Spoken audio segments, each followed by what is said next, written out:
गुरु भी एक दौलत है, गुरु एक धन है। ये धन सबको नहीं मिलता है, जिसको मिल जाता है वो धन्य भी हो जाता है। मेरी दुनिया मेरी दौलत है गुरु, मेरी जन्नत है गुरु। प्रश्न ये खड़ा होता है, गुरु कैसा होना चाहिए? जैसे ट्रैक्टर तो बहुत है, लेकिन कौन सा ट्रैक्टर खरीदना चाहिए? जैसे गुरु तो बहुत है, कौन सा गुरु बनाना चाहिए? गुरु का क्या महत्व है? पुराणों में एक कथा है, राजा क्वांस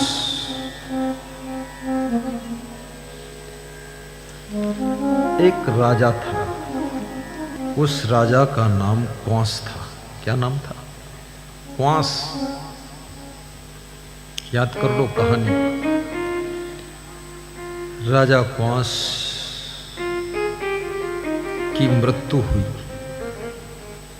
जैसे सबकी मृत्यु होती है और सबकी मृत्यु होगी। आपके बीच में तिलक लगाने के लिए एक बेटी एक बेटा आ रहा है। सब लोग प्रेम से तिलक लगा लो। ये भक्ति का तिलक है, धर्म का तिलक है। और आपके बीच में एक रजिस्टर आ रहा है, जिसमें अपना नाम, पता, मोबाइल नंबर लिख दो। सरकार की ओर से मांग की गई है कि सत्संगी लोगों का नाम लिखकर ऊपर भेजा जाए। तो हो सकता है कोई योजना ऐसी आए कि सत्संगियों को विशेष फायदा हो, इसलिए नाम लिख देना, चूकना मत।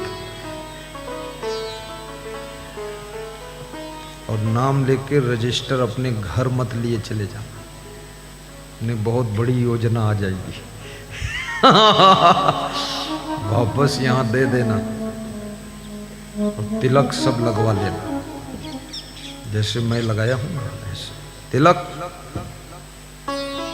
भक्ति का प्रतीक है, धार्मिकता की पहचान है। साहिब बंद की। तो राजा क्वांस की मृत्यु हो गई, क्योंकि ये मृत्यु लोक है। यहां राजा प्रजा में भेद नहीं। राजा मरी है, प्रजा मरी है जिंदा जोगी। रोगी मरी है, योगी मरी है सब ये भोगी। सबको मरना है, रोज मर रहे हो, लेकिन रोज मर रहे हो उसका तुमको पता नहीं। एक दिन पूरा मर जाओगे तब सबको पता चल जाएगा आज मर गए। जिस दिन से जन्म होता है उसी दिन से मृत्यु शुरू हो जाती है। इस बात पर गौर करना। जन्म हुआ और मृत्यु शुरू हुई। 100 साल की उम्र मिली है, जितनी सांसें मिली हैं कुल, उसमें से जितनी सांसें ले रहे हो वो खर्च हो रही, वो कुल में से कम हो रही। जितनी उम्र मिली है 100 साल 80 साल, उसमें से 10 दिन जी चुके हो तो 10 दिन उसमें से खर्च हो चुके हैं, 10 दिन कम हो चुके हैं, 10 दिन तुम उसमें मर चुके हो। लेकिन लोग कहते हैं हम 10 दिन के बड़े हो गए।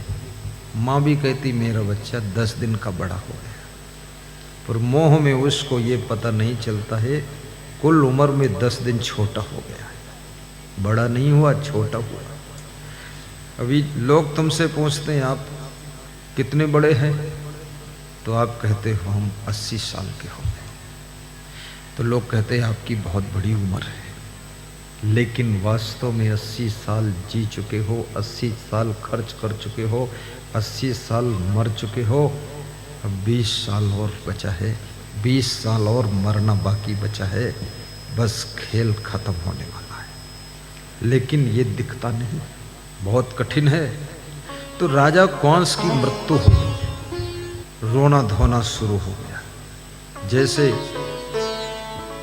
सबके घरों में मृत्यु होने पर रोना धोना शुरू हो जाता है। जन्म होता है तो उत्सव मनाया जाता है, लेकिन मृत्यु होती है तो दुख होता है, शोक मनाया जाता है।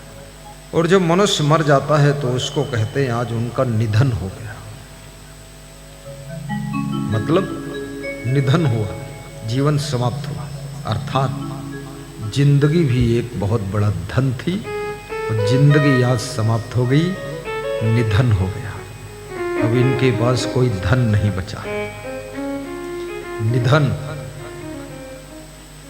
परंतु राजा कंस की जब मृत्यु हुई, लाश पड़ी है, रानी महारानी पटरानी सब रो धो रही,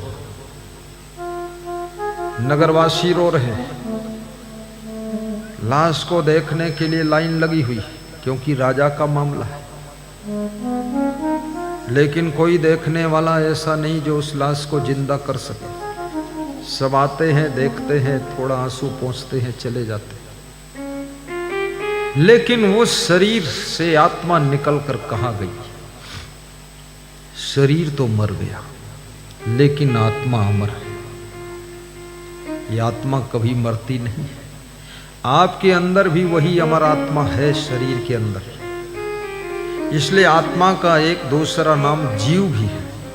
और जीव का अर्थ होता है, जीव जब तक शरीर में रहता है तब तक ये शरीर जीवित रहता है, और जीव निकल जाता है तो शरीर मर जाता है, मुर्दा हो जाता है।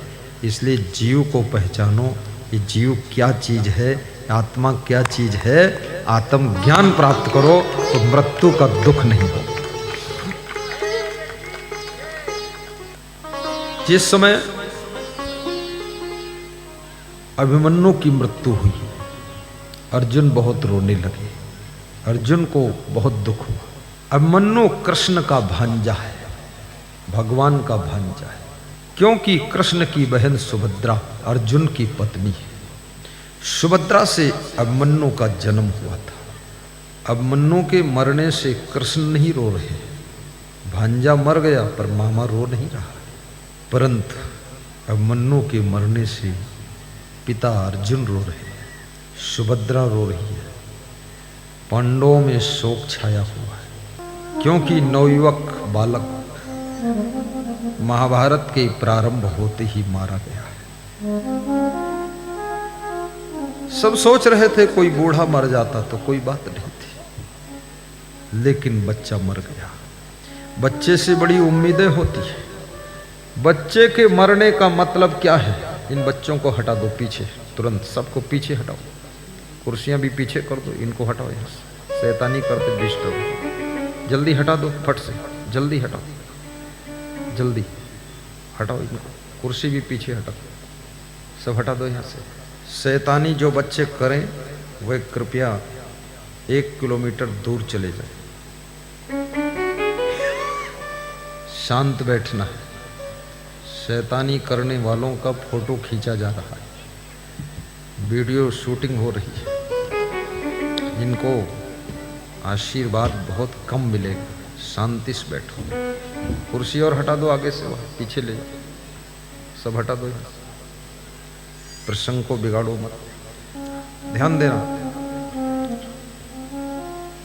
कृष्ण इसलिए नहीं रो रहे क्योंकि कृष्ण को आत्मज्ञान है। अर्जुन इसलिए रो रहे हैं कि उनको आत्मज्ञान नहीं हुआ है। कृष्ण देखते हैं शरीर चेंज हुआ है, आत्मा अमर है। और कृष्ण अंतर्यामी थे, उन्होंने कहा अर्जुन रो मत, तुम्हारा बेटा सूर्य भगवान के यहाँ पुत्र के रूप में जन्म ले चुका है और सूर्य भगवान के यहाँ उत्सव मनाया जा रहा है। जिसकी मृत्यु होती है, याद रखना, वो व्यक्ति, वो आत्मा जहां जहां उसकी रुचि है, लगाव है, वहां जाकर जन्म लेता है। इसलिए याद रखना, जब तक जीवन है सत्कर्म करो, सत्संग करो, भक्ति करो, दान पुण्य करो, परोपकार करो, सेवा करो, क्योंकि जीवन का सूरज जब अस्त होगा तुम्हारे साथ फिर कोई नहीं जाएगा। कमाए हुए पुण्य और पाप स्टॉक के रूप में तुम्हारे साथ जाते हैं। इसलिए कर्म अपने आप का, माई न बाप का। और कर्म करने का स्थान मनुष्य जीवन है। पशु पक्षी क्रम कीट की योनियों में नए कर्म नहीं होते। जो मनुष्य जीवन में कर्म होते हैं उन कर्मों को भोगने के लिए पशु पक्षी कीड़े मकोड़े के शरीरों को भी धारण करना पड़ता है। मनुष्य योनि में ऐसे ऐसे कर्म तुमसे हो जाते हैं जो पशु का शरीर तुमको धारण करना पड़ता, चिड़िया का शरीर धारण पकड़ना पड़ता, कीड़े मकोड़े बनकर रेंगना पड़ता है। और मनुष्य जीवन में ऐसे भी कर्म होते हैं कि पुनः तुमको मनुष्य का शरीर भी धारण करना पड़ता है। मनुष्य जीवन बहुत सुंदर जीवन है। जय जय जय जय जय। बड़े भागी मानुष तन पावा, बड़े भागी मानुष तन पावा। सुर दुर्लभ सद ग्रंथन गावा, सुर दुर्लभ सद ग्रंथन तन पावा। मनुष्य का शरीर देवता भी पाना चाहते। देवी देवता जिनकी तुम पूजा करते हो मंदिरों में जाकर, तो वे मन ही मन में हंसते हैं कि अरे ये मनुष्य हो करके मेरी पूजा करने आया है। और मैं यही परमात्मा से प्रार्थना करता हूँ कि मुझको मनुष्य का शरीर दे देना, क्योंकि देवी देवता की योनि में केवल भोग हो सकते हैं, मोक्ष नहीं हो सकता है। मनुष्य की योनि में मोक्ष हो सकता है। इसलिए देवी देवता मनुष्य बनना चाहते हैं, क्योंकि वो भी मोक्ष पाना चाहते हैं, क्योंकि वे भोगों को भोगते भोगते थक चुके हैं, परेशान हो चुके हैं। अब उनको भी मोक्ष की प्यास है, ख्वाहिश है कि मैं भी मनुष्य बनूं और आत्मा का मोक्ष कर लूं। अब देवी देवता बनने की भी इच्छा नहीं है। बोलिए सद्गुरु भगवान की जय। ये मोक्ष योनि है। साधन धाम मोक्ष कर द्वारा, ये भगवान राम कह रहे हैं। 14 वर्ष का वनवास पूर्ण करने के पश्चात जब अयोध्या में राम वापस आते हैं तो पूर्ववासियों को संदेश देते हैं। उस संदेश में ये चौपाइयां भगवान श्री राम के श्री मुख से उच्चारित की गई है। क्या? साधन धाम मोक्ष कर द्वारा, पाए न जेहि पर लोक सवारा, पाए न जेहि पर लोक सवारा। साधन धाम, यहां साधना कर सकते हो, स्वतंत्र हो मनुष्य जीवन में। संत बनो, असंत बनो, चोर बनो, डाकू बनो, दारू पियो, दूध पियो, भगत बनो, ठगत बनो, जगत बनो, लुटेरे बनो, चटोरे बनो, लंपट झंपट बनो, कुछ भी बनो। लाल कपड़ा पहनो, पीला पहनो, नीला पहनो, फटी पैंट पहनो, सिली पैंट पहनो, उटंग पैंट पहनो, आधी टांग खोलो, आधी ढांके रहो, बड़ी स्वतंत्रता है। धोती सिर पर ढाको या धोती नीचे जमीन में लटका के चलो मयूर पंख की तरह, ये स्वतंत्रता मनुष्य जी। जय। परंतु याद रखना, समझदारी है और स्वतंत्रता है तो कल्याण हो सकता है, और ना समझी है और स्वतंत्रता है 84 लाख योनियों में भटकना पड़ सकता है, क्योंकि स्वतंत्रता आपको गलतियों में गिरा देती है। इसलिए स्वतंत्रता खतरनाक भी होती है। स्वतंत्रता हो, कुसंग हो, जवानी हो, खूब धन हो और बुद्धि भी हो, उस समय गुरु की आवश्यकता होती है। गुरु आपको कंट्रोल में जिंदगी जीने की कला सिखा देता है, फिर तुम्हारा पतन नहीं होता है। बोलिए सदगुरु भगवान की जय, पूज्य असंग देव की जय। राजा क्वांस की जब मृत्यु हुई, उनकी आत्मा यमलोक पहुंची। यमराज ने यमदूतों से पूछा कि इनके कर्मों का खाता खोलिए और देखिए इसके कर्म का फल क्या है। यमदूतों ने उसका नरक है। अरे 1000 वर्ष नरक। राजा सुन करके राजा क्वांस की आत्मा जो है घबरा गई, कांप गई। 1000 वर्ष नरक। यमराज हंसा, यमदूत भी हंसे कि राजा क्वांस भी फंसे। ये जो यहाँ पर लोगों की वाह वाह हो रही है ना, और गलत कर्म में लगे हुए हैं, ये 1000 साल नरक में सड़ेंगे तब पता चलेगा। अभी तो खूब पी लो दारू, खूब कुकर्म कर लो, बने रहो छिछोरे दास। नरक तुम्हारे लिए स्पेशल नरक खोद रहा है। तुम्हारे कर्म की कुदाल से ही नरक खोद रहा, कुकर्म से नरक खोदा जा रहा है। राजा क्वांस की आत्मा को नरक किनारे ले जाया गया। जब राजा क्वांस की आत्मा नरक किनारे पहुंची तो नरक में पहले से बहुत लोग थे। वहां लाखों की भीड़ थी नरक में। तो राजा क्वांस को संदेह हुआ कि संसार में जो व्यक्ति मरता है उसके नाम के आगे लिखा जाता है कि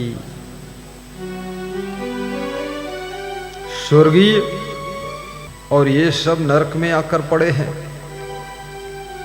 तो यमराज ने कहा, अपने अपने परिवार वालों को कौन नरकी लिख सकता है, इसलिए सब स्वर्गीय लिखते हैं, पर स्वर्गीय नरकी का फै लिखने से कोई स्वर्गीय नहीं होता। राजा क्वांस को देख करके नरक में पड़े हुए बहुत से आत्माएं तड़फने लगी, ज्यादा रोने लगी।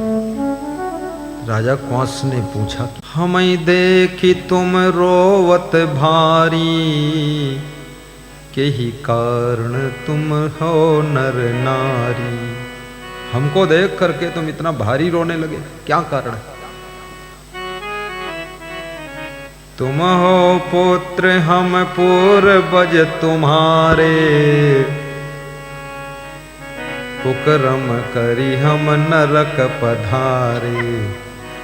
केवल तुम्हारी आशा कीन्हा, तुम हो आई नरक लई लीन्हा। तुम्हारी आशा थी कि मेरा पुत्र मेरा पोता भक्ति करेगा, पुण्य करेगा, गुरु बनाएगा, उस पुण्य से हम तर जाएंगे। तो तुम भी नरक में आ गए, किनारे बैठ गए, अभी तुम भी इसी में डाले जाओगे। इसलिए तुमको देखकर हम ज्यादा रो रहे हैं कि अब सब आशा टूट गई, अब नरक में ही हजारों साल सड़ना पड़ेगा। राजा क्वांस ने कहा कि जो अब हो मैं छोट न पाऊं, मृत्यु लोक में भक्ति कमाऊं। जो अभी मैं यमलोक से छूट जाऊं और मृत्यु लोक में जाकर जिंदा हो जाऊं, लाश पड़ी वहां, तो फिर मैं भक्ति इतनी करूंगा कि मेरे पूर्वज जो नरक में पड़े हैं ये भी सब निकलकर स्वर्ग में पहुंच जाए। अब मैं सब देख लिया, अपने आंखों से नरक देख लिया। तो यमदूत हंसने लगे कि अब ये बात सोच रहे हो, 80 साल का समय मिला तब नहीं सोचा, अभी नरक के किनारे आ गए, नरक में गिरने जा रहे हो तब सोच रहे हो। अभी तुमको इसी में लुढ़काऊंगा, एक आदेश आ जाए यमराज का, बस 2 मिनट लगेगा। राजा कंस भी रो रहे हैं, उनके पूर्वज नरक में रो रहे हैं, राजा कंस नरक के किनारे बैठे रो रहे हैं, उनकी आत्मा रो रही। देखो, आपकी गलती का भुगतान आपके पूर्वजों को भी करना पड़ता है और आपके अच्छे कर्मों का फल आपके पूर्वजों को भी प्राप्त हो जाता है। इसलिए संभल जाइए, भक्ति करिए, गुरु मंत्र लीजिए, गुरु दीक्षा लीजिए। उसी समय ताही समय नारद मुनि आए, सब यमदूत दौड़ के धाए। उसी समय नारद मुनि यमलोक में पहुंच गए तो यमदूत, यमगण और यमराज सब दौड़ कर गए, नारद जी को प्रणाम किया, दंडवत किया, चरण पखारा, बिठाया, आरती वंदन किया। तो राजा कंस ने सोचा ये कोई ऐसा व्यक्ति आया है जो यमराज से भी बड़ा है, क्योंकि यमराज भी चरण पखार रहे हैं, आरती कर रहे हैं, तो अगर इसके चरण छू लूं और ये बोल देगा तो यमराज छोड़ देगा। राजा था, बुद्धिमान था, उसने दिमाग लगाया। तो जब सब यमदूत और यमराज नारद मुनि की सेवा में इकट्ठा हो गए तो राजा कंस भी नरक किनारे से चुपके से उठ करके उसी भीड़ में पहुंच गया और जब आरती होने लगी हाथ जोड़कर खड़ा हो गया।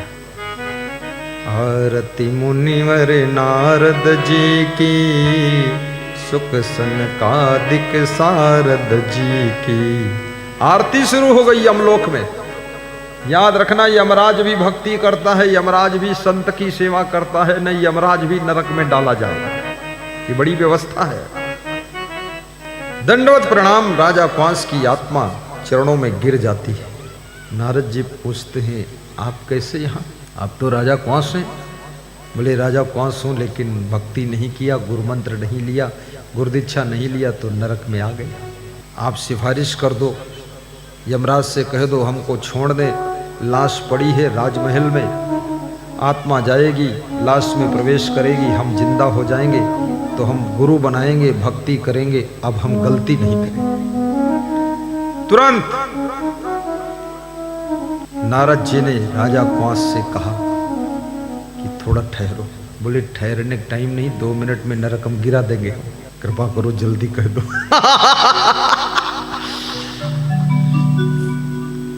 नारद जी ने यमराज से कहा कि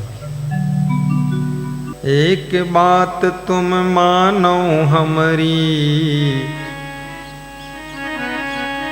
नरक कुंड से कंस को छोड़ी।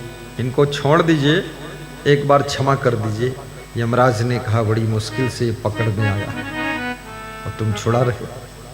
बोले, नहीं, आप कृपा करो, जाने दो। छोड़ दिया। ज्यों ही वहां से आत्मा छूटी, फट से आकर के राजमहल में पड़ी हुई राजा कंस की लाश में प्रवेश करती है, हाथ पांव हिलने डुलने लगे, आंख खुल गई। राजा कंस बोले, अरे मेरे ऊपर ये कपड़ा क्यों ढांका है? उठकर बैठ गए।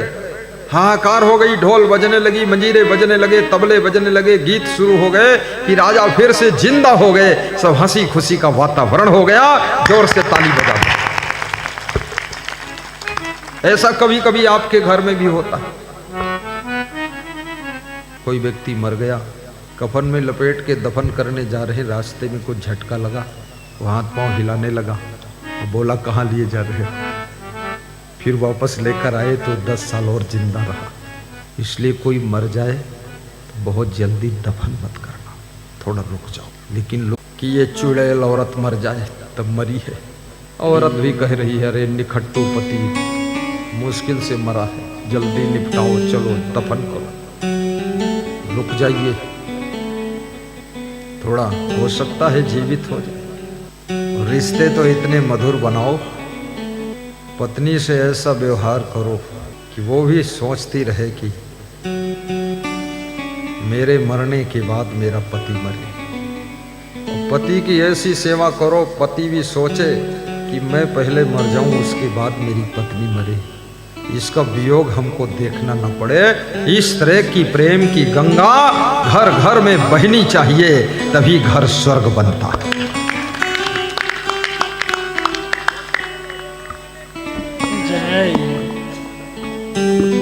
प्रेम की गंगा बहाइए, प्रेम की गंगा। आहा, बहुत बड़ी बात है। बहा दो प्रेम की गंगा,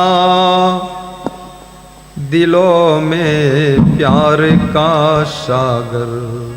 ओ बहा दो प्रेम की गंगा, दिलों में प्यार का सागर। दिलों में प्यार का सागर, दिलों में प्यार का सागर। हमें आपस में मिलजुल कर गुरु जी रहना सिखा देना।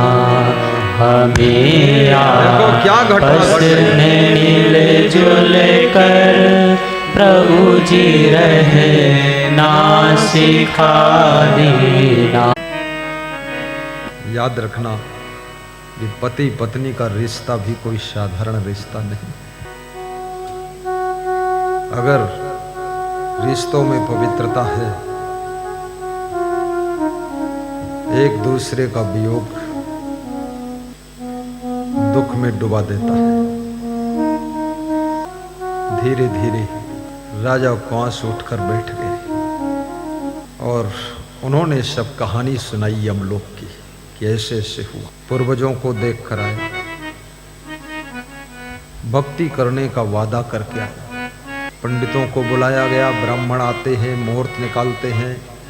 राजा कांस ने कहा मुझे गुरु मंत्र लेना है, गुरु दीक्षा लेना है, गुरु बनाना है, नामदान लेना है, तो मुहूर्त निकालो।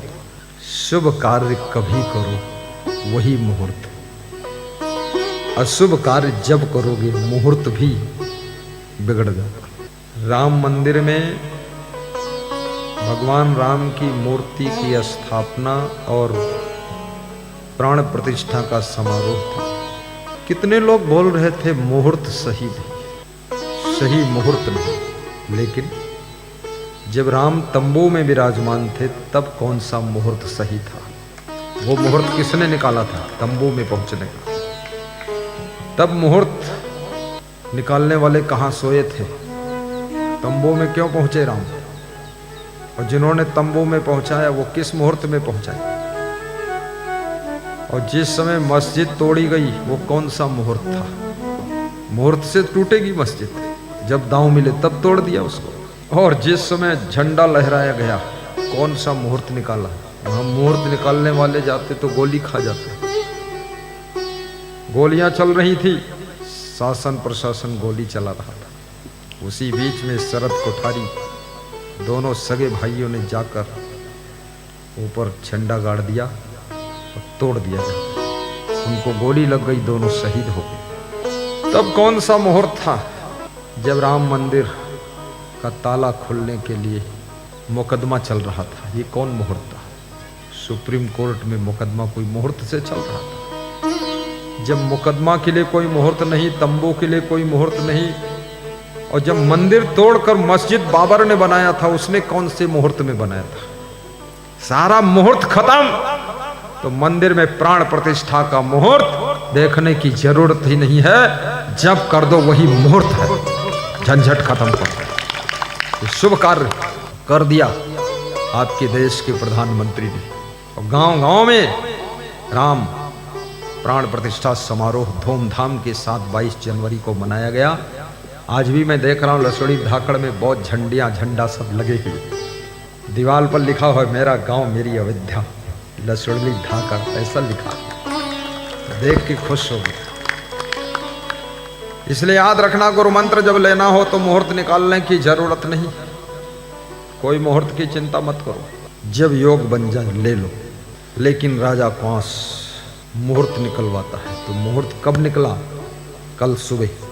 शाम को राजा जिंदा हुआ, कल सुबह मुहूर्त। क्योंकि ब्राह्मण भी बुद्धिमान थे, उन्होंने सोचा अब ये सब कुंडली पुंडली छोड़ो, मुहूर्त तुरंत निकालो, राजा का मन है। ज्यादातर बड़े आदमियों के मन के अनुसार मुहूर्त बना देते हैं पंडित लोग कि जिसमें ये राजी मुहूर्त है, ठीक है। क्योंकि बहुत इधर उधर करे तो वो फिर राजा नाराज भी हो सकते हैं। मुहूर्त चाहे जो हो, लेकिन जब गुरुदीक्षा लेंगे राजा कौंस, तब पंडितों को, साधुओं को, ब्राह्मणों को दक्षिणा सबको मिलेगी, भंडारा होगा, सब लोग खीर पूड़ी खाएंगे। सुबह का मुहूर्त तो जो राजा के घर में पुरोहित ब्राह्मण था, पुरोहित जानते हो? पुरोहित मतलब जो घर में आकर पूजा पाठ सब करता रहता है, उसको चिंता हो गई कि राजा अगर किसी महान संत से, ब्रह्मचारी संत से, जितेंद्रीय संत से गुरुमंत्र लेगा, नामदान लेगा, तभी आडंबर, ढोंग ढकोसला, अंधविश्वास नहीं मानेगा, तो मेरा धंधा भी चौपट हो जाएगा। पुरोहित पंडित डर गया, तो डर करके घर गया। अब घर में उदास बैठा था, तो उस पुरोहित पंडित की पत्नी ने पूछा, उदास क्यों हो, क्या बात हो? बोले, कल सवेरे से धंधा चौपट हो जाएगा, इसलिए उदासी है। बोले, हुआ क्या? बोले, कल सवेरे राजा गुरुमंत्र लेगा, नामदान लेगा, अब सत्संग सुनेगा, ज्ञान हो जाएगा, अब आडंबर में नहीं फंसेगा ज्यादा, क्या करूं, उदास हूं। तो पुरोहित की जो पत्नी थी, उस पंडित की पत्नी बहुत बुद्धिमान थी। पत्नियां करीब करीब बुद्धिमान ज्यादा होती। मैं ये नहीं कहता हूं कि पति लोग बुद्धू होते, वो भी होते होंगे बुद्धिमान, पर उनको मैं जानता नहीं। पर पत्नियां बहुत बुद्धिमान होती है, ये जितनी बैठी है ना सब बुद्धिमान है। तभी तो बस इतना ही समझ लो इशारा। तो बड़ी घटना हो गई। क्या हुआ? पुरोहित पंडित की पत्नी ने कहा, चिंता मत करो, लो भोजन करो और अभी तुरंत किताब उठाओ, पत्रा उठाओ और जाओ राजमहल में प्रवेश करना और रानी को बहकाना, क्योंकि अब मैटर यहां तक पहुंच गया। अब रानी ही कंट्रोल कर सकती है, गुरुमंत्र को बदल सकती है, राजा को रोक सकती है और कोई नहीं रोक पाएगा। तो बोले, रानी को कैसे बहकाऊं, रानी को कैसे समझाऊं, क्योंकि मैं तो अपनी रानी को समझा नहीं पाता, तो उसकी रानी कैसे समझाऊं। रानी को समझाना भी कठिन है, रानी को समझाने में भी कोई नई हैरानी आ सकती है।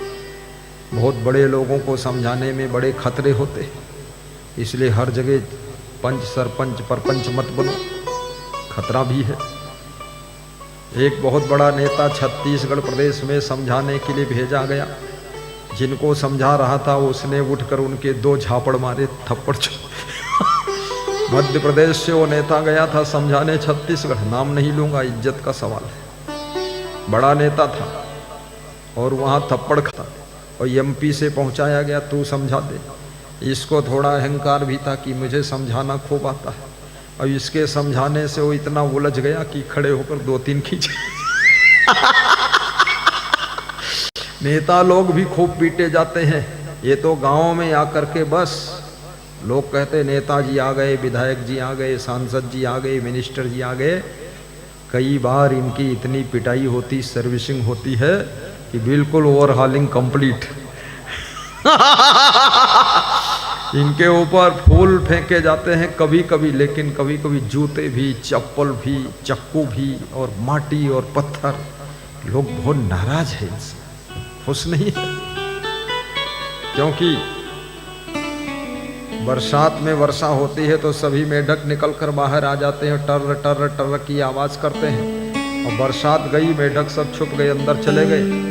ये चुनाव की बरसात में मेढक जैसे सब निकलकर बाहर आते हैं, अपना अपना भाषण करते हैं, टर टर टर, और चुनाव की बरसात खत्म, ये मेढक सब छिप जाते, ढूंढे नहीं मिलते, इसलिए लोग नाराज होते हैं।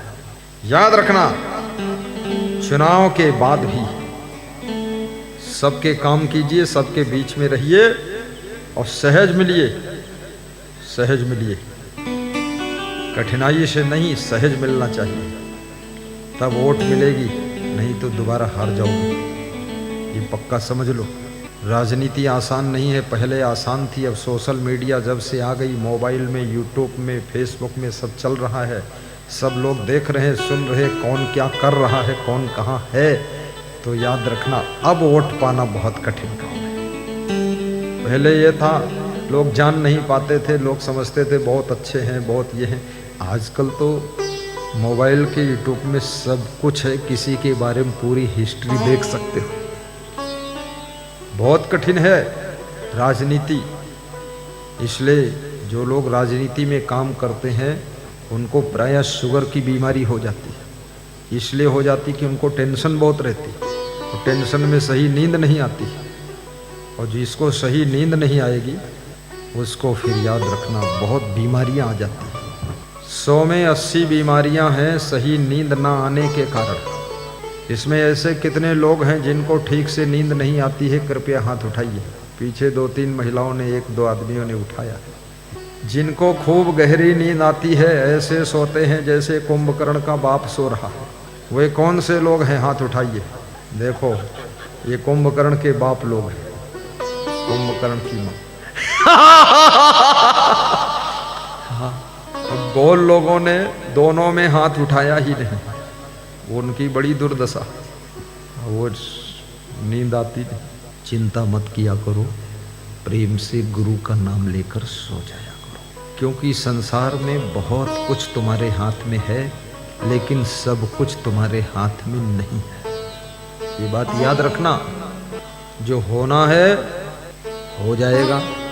मोहन यादव को पता नहीं था मैं सीएम बनूंगा।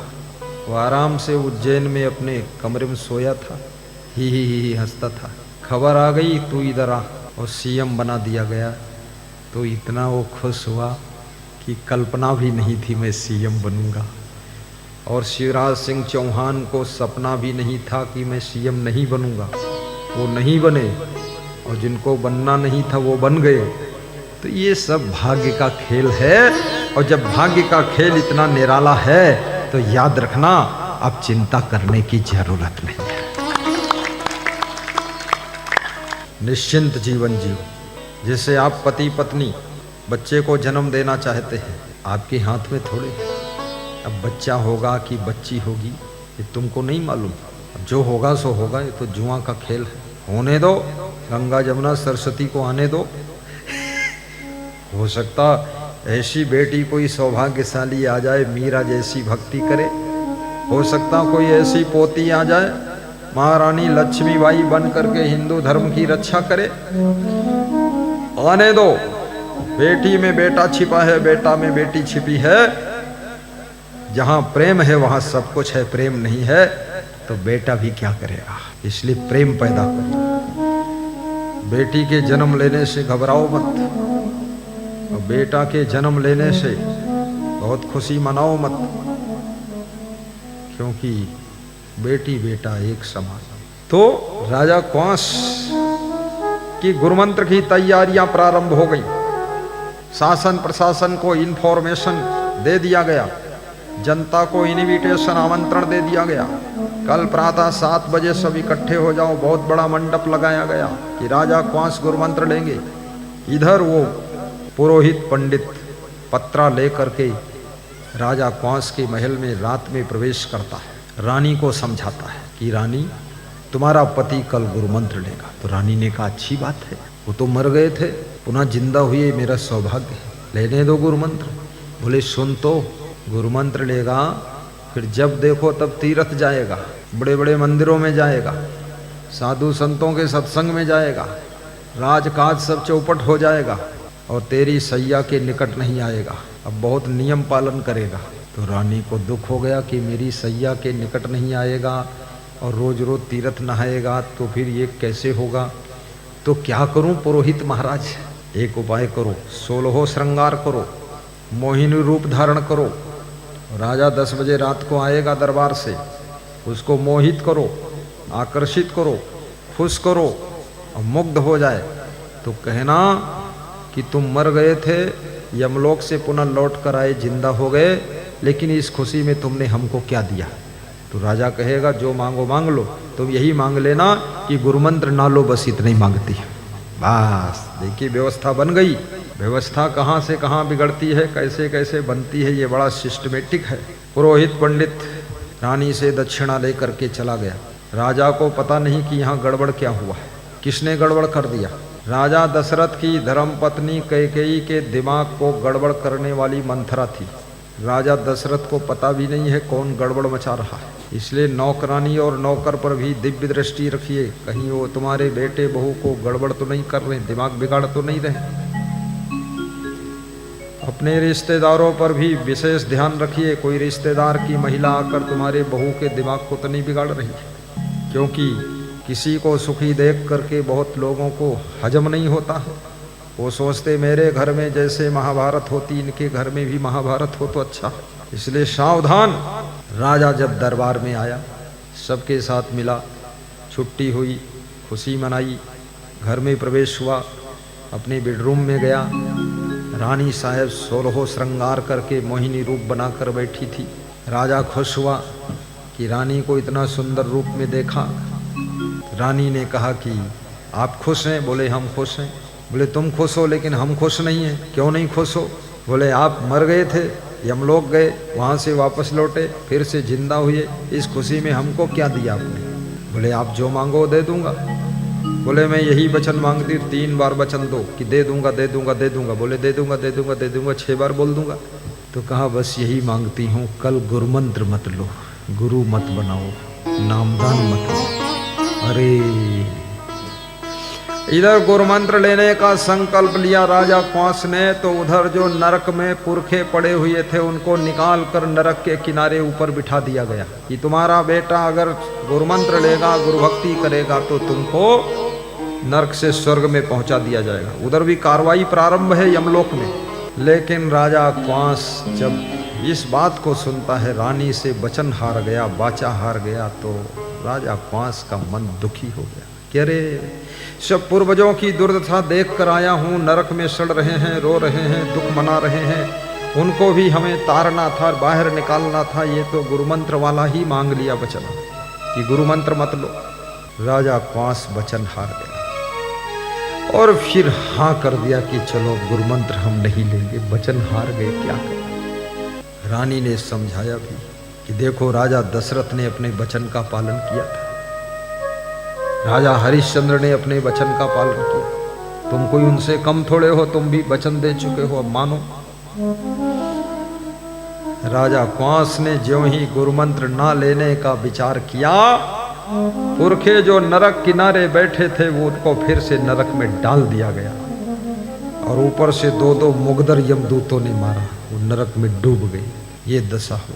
इसमें भी बहुत से लोग गुरुमंत्र ले चुके हैं। जो लोग गुरुमंत्र ले चुके हैं, नामदान ले चुके हैं, किसी भी गुरु से ले चुके हैं, कंठी माला पहन चुके हैं, कृपा करके दोनों हाथ ऊपर उठाकर बताएं, चलो ठीक है, तुम्हारे पुरखे तो नरक से स्वर्ग में पहुंच गए। अब जो लोग नहीं लिए हैं उनके पुरखे तो नरक में ही रह गए। अभी भी चांस है, ले लेना, मान जाना। ये दारू के चक्कर में गुरु मत छोड़ो, दारू छोड़ो, गुरु पकड़ो। ये मांस मछली अंडा मुर्गा बकरी भैंसा ये खाने के चक्कर में गुरु भक्ति मत छोड़ो। ये सब मांस मछली अंडा मुर्गा सब छोड़ दो, शाकाहारी बन जाओ, गुरु मंत्र ले लो, नामदान ले लो। 7 पीढ़ियों के पुरखे तर जाएंगे, 21 पीढ़ी के पुरखे तर जाएंगे।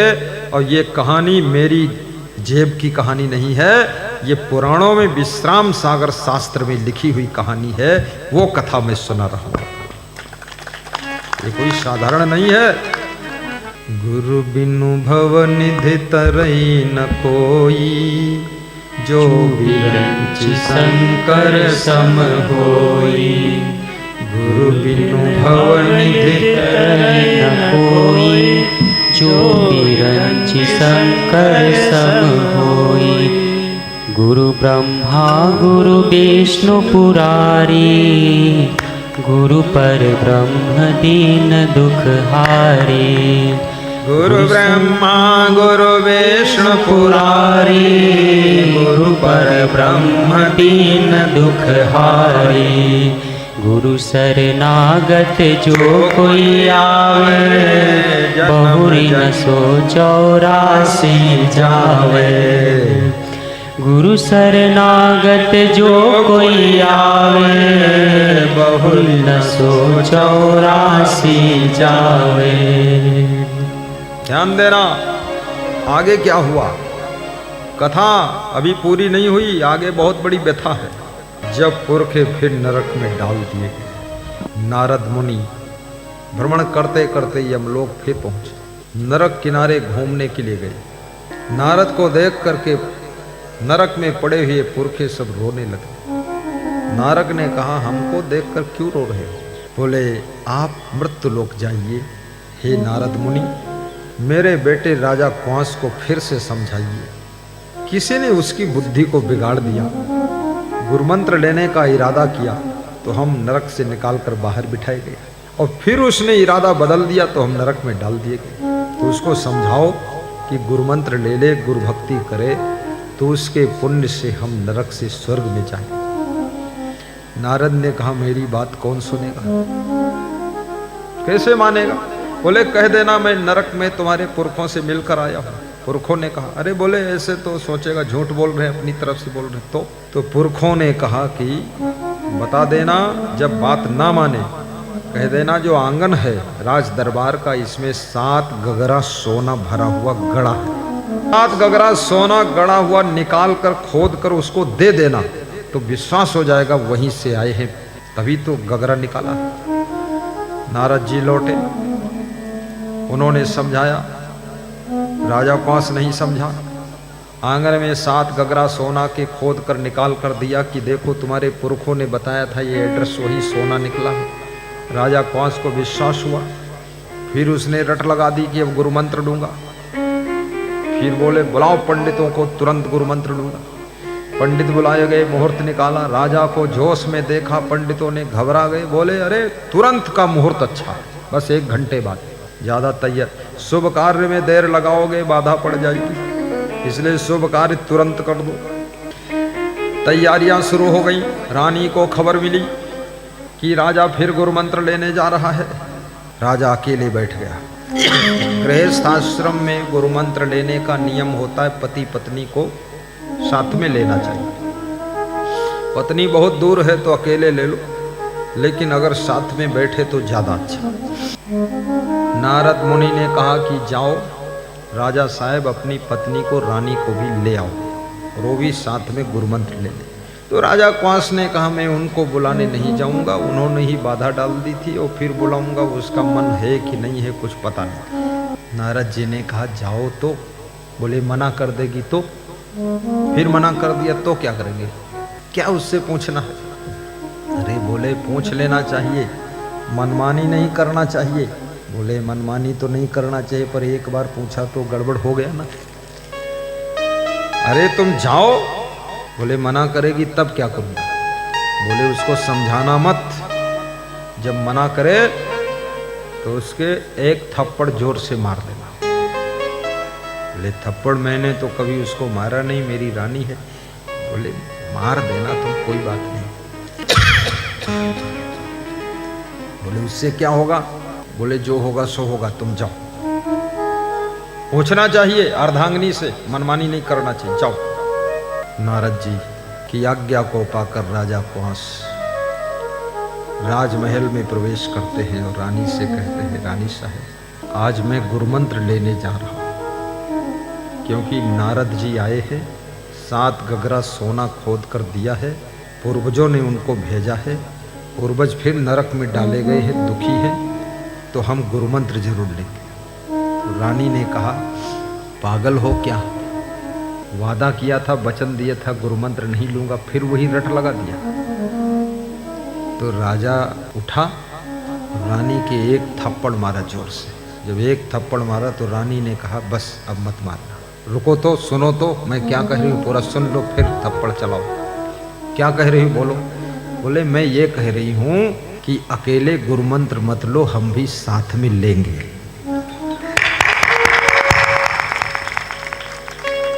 तुम साथ में लोगी? बोले, हाँ इसीलिए तो कह रही थी, तो चलो। तो राजा ने कहा, नए कपड़े पहन लो। बोले, ये सब नए ही हैं, चलो। अब रानी डर गई कि कपड़े बदलो फिर 1 थप्पड़ लग जाए कहीं। रानी भी गई, गुरुमंत्र लेने लगी। राजा और रानी दोनों ने गुरुमंत्र लिया। पूरे नगर थी 1 थप्पड़ राजा ने मारा है, तो नगरवासी सब डर गए, सब अपने अपने थाली में फूल ले ले करके पति पत्नी स्नान करके सब पहुंच गए, लाइन में लग गए कि हम भी गुरु मंत्र लेंगे। सबको डर लग गया कि राजा ने जब रानी को पीटा है तो अपन तो ज्यादा ही पिट जाएंगे, तो डर के मारे सब गुरु मंत्र ले लिए। अब सबने जब गुरु मंत्र ले लिया तो सबके पुरखे नरक से निकालकर स्वर्ग में पहुंचाती थी। नरक खाली हो गया। जब देव ऋषि नारद यमलोक में भ्रमण करने फिर गए तो यमराज का दरबार सूना सूना था। यमदूत सब खाली बैठे, चहल पहल खत्म हो गई। नरक में पड़े हुए जीव सब स्वर्ग में चले गए। देव ऋषि नारद ने पूछा, हे यमराज, यहाँ तो सन्नाटा बीत रहा, ये क्या हुआ? बोले, तुम जिस तरह से गुरु मंत्र दे रहे हो इस तरह से अगर देते रहे तो हमारे विभाग का काम ही बंद हो जाएगा। इसलिए नारद जी थोड़ी हम पर कृपा करो, इनको उल्टा ज्ञान दो। ये सब मांस मछली खाए, अंडा मुर्गा खाए तो नरक में आएगा तो हमारा धंधा चलता रहेगा, नहीं पूरा डिपार्टमेंट बंद होने वाला। नारद ने कहा, उल्टा ज्ञान हम नहीं देंगे, उल्टा ज्ञान तुम दो, तुम करो कोई इंतजाम। तो झूठे गुरु तैयार किया यमराज ने। वो झूठे गुरुओं को मृत्युलोक में भेजा और वो ऐसे गुरु आए, भूत प्रेत उतारते हैं, चुड़ैल उतारते हैं, मंत्र जंतर तंत्र सिखाते हैं।